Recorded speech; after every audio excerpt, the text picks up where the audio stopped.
میں یہ گزارشات بیت اللہ کے سامنے بیٹھ کر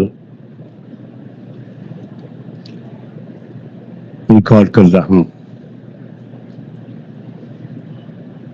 اللہ کرے کہ میں پورے خلوص نیت کے ساتھ کچھ مختصر لفظوں میں ضروری اور مفید باتیں پیش کر سکوں. پہلی بات تو یہ ہے کہ پچھلے چند دنوں سے بہت سے میرے مخلص احباب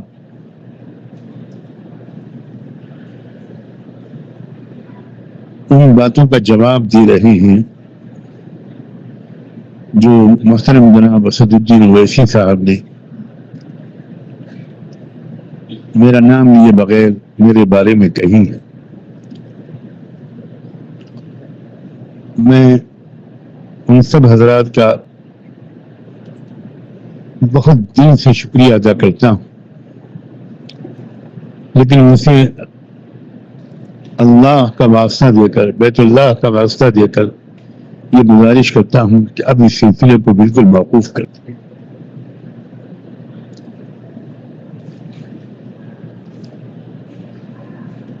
ہماری اصل توجہ ملک میں اسلام اور مسلمانوں کی حفاظت، شعائر اسلام کی حفاظت، مساجد، مدارس، اوقاف، قبرستان اور اسلامی وجود اور دستوری حقوق کے تحفظ کی طرف ہونی چاہیے. کسی بھی صورت میں ہمیں آپس میں ایک دوسرے سے نہیں الجھنا چاہیے.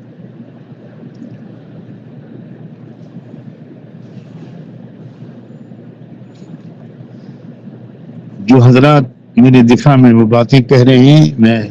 ان کا احسان مند. پھر بھی میں گزارش کرتا ہوں اللہ کے واسطے اب اس سلسلے کو موقوف کر دیجیے اور لوگوں کی توجہ کو اصل مسائل کی طرف مرکوز رکھنے کی بھرپور کوشش کرتے.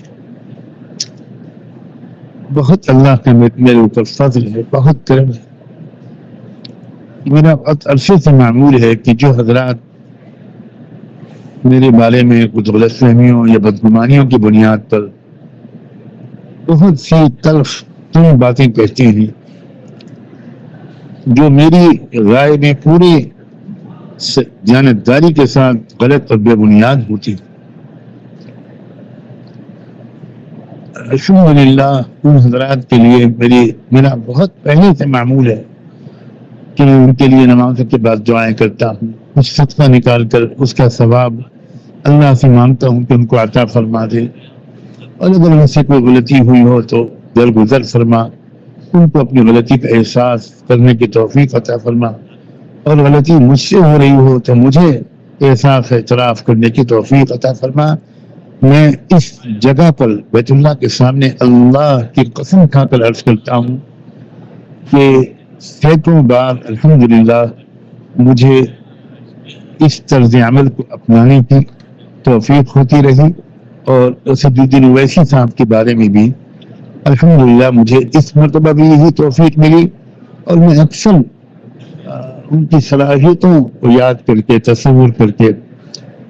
اور اللہ سے ان کے لیے دعا کرتا ہوں. میں نہیں کہتا کہ ان کو میری دعاؤں کی ضرورت ہے، میری کیا موقعات ہے،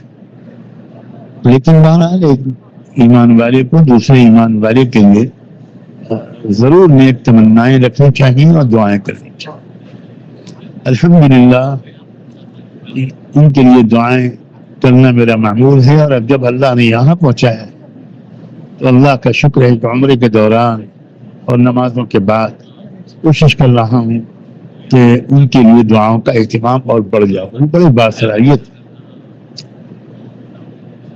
بہت پہلے میں نے ملت ٹائمز کے انٹرویو میں ان کے بارے میں کہا تھا کہ یہ بات بالکل صحیح نہیں ہے کہ ان کی وجہ سے فرقہ پرست طاقتیں طاقتور ہو رہی ہیں، لیکن یہ بھی میرا خیال ہے کہ کاش ان کا مزاج مشاورتی ہوتا اور مختلف مسلمانوں کی سیاسی پارٹیاں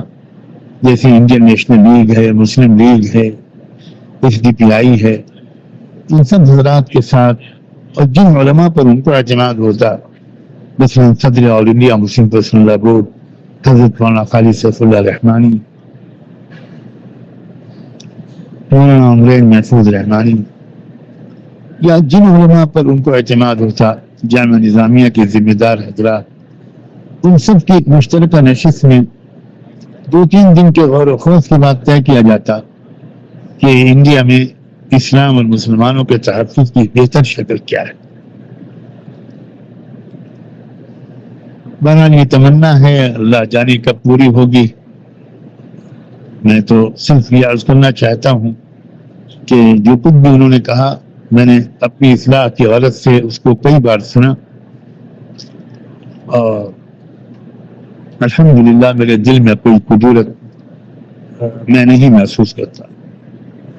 لا تجعل في قلوبنا غلا للذین آمنوا ربنا انك رؤوف رحیم۔